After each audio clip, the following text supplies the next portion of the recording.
ಹರಿ ಓಂ ನಮಸ್ಕಾರ. ಇವತ್ತೊಂದು ಆಂಧ್ರ ಸ್ಟೈಲ್ ಪಪ್ಪು ಮಾಡೋಣ ಬನ್ನಿ. ಇದಕ್ಕೋಸ್ಕರ ನಾನು ಒಂದು ಅರ್ಧ ಮುಕ್ಕಾಲು ಲೋಟ ಬೇಳೆಯನ್ನು ತೊಳೆದಿಟ್ಕೊಂಡಿದ್ದೀನಿ. ಹಾಗೆ ಅದಕ್ಕೆ ಒಂದು ಚೂರು ಅರಿಶಿಣವನ್ನು ಹಾಕೋಣ.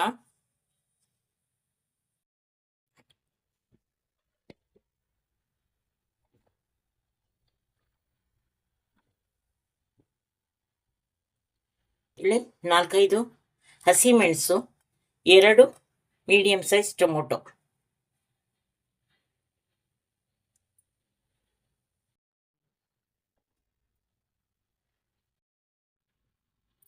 ಸ್ವಲ್ಪ ಎಣ್ಣೆ ಮತ್ತು ನೀರನ್ನು ಹಾಕಿ ಬೇಳೆಯನ್ನು ಬೇಯಿಸ್ಕೊತಾ ಇದ್ದೀವಿ.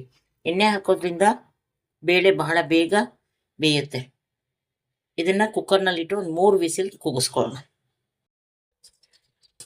ಈಗ ಬೇಳೆ ಚೆನ್ನಾಗಿ ಬೆಂದಿದೆ ನೋಡಿ. ಇದು ಪೌಷ್ಟಿಕವಾದಂಥ ಒಂದು ಆಹಾರ ಅಂತ ಹೇಳ್ಬೋದು. ಬೇಳೆ ನಮ್ಮ ದೇಹಕ್ಕೆ ಒಂದು ಶಕ್ತಿಯನ್ನು ಕೊಡುತ್ತೆ.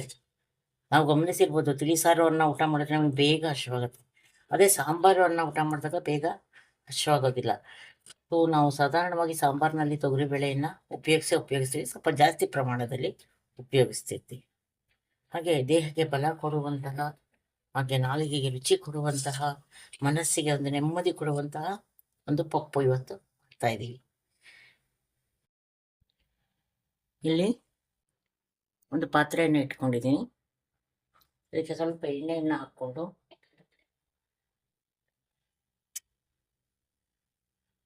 ಒಂದೆರಡು ಸ್ಪೂನು ಎಣ್ಣೆ,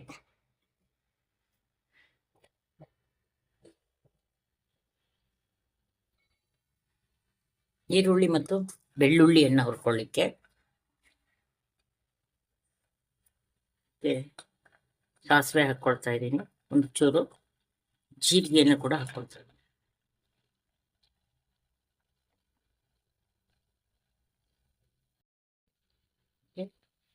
ಕರಿಬೇವನ್ನು ಹಾಕೊಳ್ಳೋಣ. ಜಾಸ್ತಿನೇ ಕರಿಬೇವನ್ನು ಹಾಕ್ತೀನಿ. ಒಂದು ಈರುಳ್ಳಿಯನ್ನು ಎಸಳೆಸಳಾಗಿ ಕಟ್ ಮಾಡ್ಕೊಂಡಿದ್ದೀನಿ.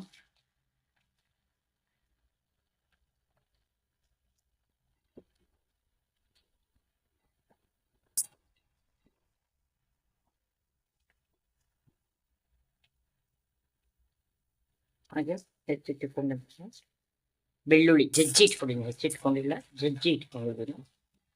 ಇಲ್ಲಿ ನಾನು ಇಂಗನ್ನು ಬಳಸ್ತಾ ಇದ್ದೀನಿ. ತೊವೆನಲ್ಲಿ ನಾವು ಈರುಳ್ಳಿ ಬೆಳ್ಳುಳ್ಳಿಯನ್ನು ಬಳಸಲ್ಲ. ಸೊ ತೊವೆಯನ್ನು ನಾವು ಸಾಧಾರಣವಾಗಿ ಧಾರ್ಮಿಕ ಕಾರ್ಯಕ್ರಮಗಳಲ್ಲಿ ಬಳಸ್ತೀವಿ. ಅದಕ್ಕೆ ಈರುಳ್ಳಿ ಬೆಳ್ಳುಳ್ಳಿ ನಿಷೇಧ ಇರುತ್ತೆ. ಇಲ್ಲಿ ಆಂಧ್ರ ಪಪ್ಪುವಿನಲ್ಲಿ ವಿಶೇಷ ಅಂದರೆ ಈರುಳ್ಳಿ ಬೆಳ್ಳುಳ್ಳಿಯನ್ನು ಉಪಯೋಗಿಸಿ ಒಂದು ಒಗ್ಗರಣೆಯನ್ನು ಮಾಡಿ ಕೊಡುವಂಥದ್ದು. ದಾಲ್ ಮಾಡುವಾಗ ಟೊಮೊಟೊ ಕೂಡ ಒಗ್ಗರಣೆಯನ್ನು ಹಾಕ್ತಾರೆ. ಇಲ್ಲಿ ಇದೊಂದು ಚೂರು ಮಾಡಿಬಿಡಲಿ. ಸ್ವಲ್ಪ ಅರಿಶಿಣವನ್ನು ಸೇರಿಸ್ಕೊತಾ ಇದ್ದೀನಿ.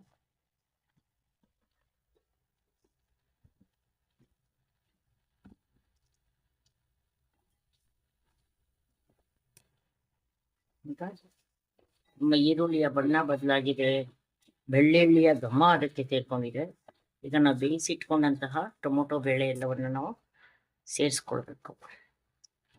ಅದಕ್ಕಿಂತ ಮುಂಚೆ ಒಂದು ಚೂರು ಖಾರದ ಪುಡಿಯನ್ನು ಸೇರಿಸ್ಕೊಳ್ಳೋಣ. ಅದಷ್ಟು ಖಾರದ ಪುಡಿಯನ್ನು ಸೇರಿಸ್ತಾ ಇದ್ದೀನಿ. ಅದನ್ನು ಒಗ್ಗರಣೆಯನ್ನು ಕೊಡ್ತೀನಿ.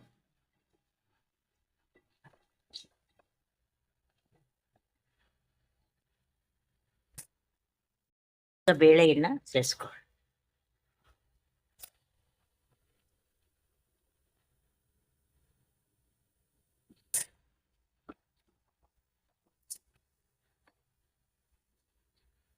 ಚೆನ್ನಾಗಿ ಬೇಯಬೇಕು. ಉಪ್ಪು ಬೆಲ್ಲ ಸೇರಿಸ್ಕೊಳ್ಳೋಣ.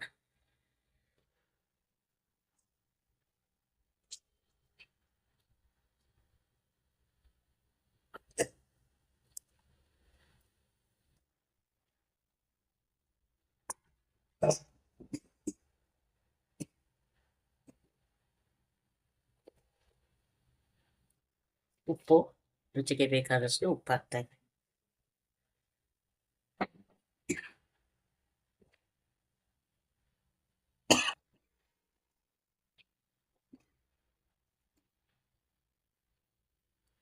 ಬೆಲ್ಲವನ್ನು ಕೂಡ ಬೆಲ್ಲ ಆಪ್ಷನಲ್ ಬೇಡರೂ ಬಿಡಬಹುದು.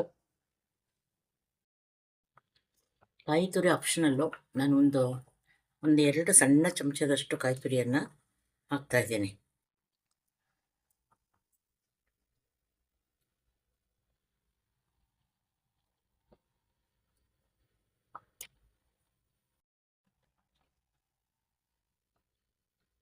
ಸ್ವಲ್ಪ ಕೊತ್ತಂಬರಿ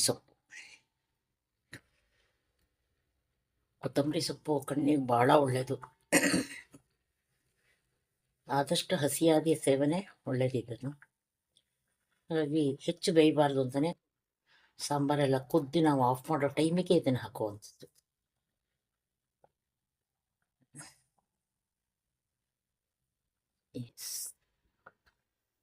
ಇದಕ್ಕೊಂದು ತುಪ್ಪದ ಒಗ್ಗರಣೆ ಕೊಟ್ಬಿಟ್ರೆ ಸಾಂಬಾರು ರೆಡಿ. ಈಗ ಇದಕ್ಕೊಂದು ಒಗ್ಗರಣೆ ಕೊಟ್ಕೊಳ್ಳೋಣ. ಇದಕ್ಕೆ ನಾವು ತುಪ್ಪದ ಒಗ್ಗರಣೆಯನ್ನು ಕೊಡೋಣ. ಈಗಾಗಲೇ ನಾವು ಜೀರಿಗೆ ಸಾಸಿವೆಯನ್ನು ಬಳಸಿದ್ದೀವಿ, ಹಾಗಾಗಿ ಮತ್ತೊಂದು ಸರಿ ಹಾಕೋ ಅವಶ್ಯಕತೆ ಇಲ್ಲ. ಒಂದೊಂದೂವರೆ ಸ್ಪೂನಷ್ಟು ತುಪ್ಪವನ್ನು ಹಾಕ್ಕೊಂಡಿದ್ದೀನಿ. ಒಂದೇ ಒಂದು ಒಣಮೆಣಸನ್ನು ಹಾಕ್ತೀನಿ. ಒಣಮೆಣಸಿನ ಒಂದು ಒಗ್ಗರಣೆ ಅಷ್ಟೇ. ಸೊ ಹಾಕಿ ನಾವು ಒಲೆಯನ್ನು ಆಫ್ ಮಾಡಿಬಿಡ್ತೀವಿ. ತುಪ್ಪದಲ್ಲಿ ಕಾವು ಬೇಗ ತಗೊಳುತ್ತೆ, ಹಾಗಾಗಿ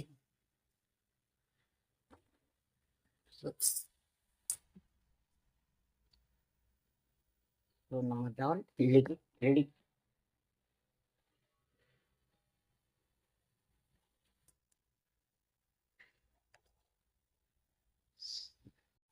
ದಾಲ್ ಇಷ್ಟು ತೆಳ್ಳಗಿದೆ. ನಾವು ಬೇಕಾದರೆ ಬಡಿಸೋಕ್ಕಿಂತ ಮುಂಚೆ ಇದರಲ್ಲಿ ಹಸಿಮೆಣಸುಗಳನ್ನು ತೆಗೆದುಬಿಡ್ತೀವಿ.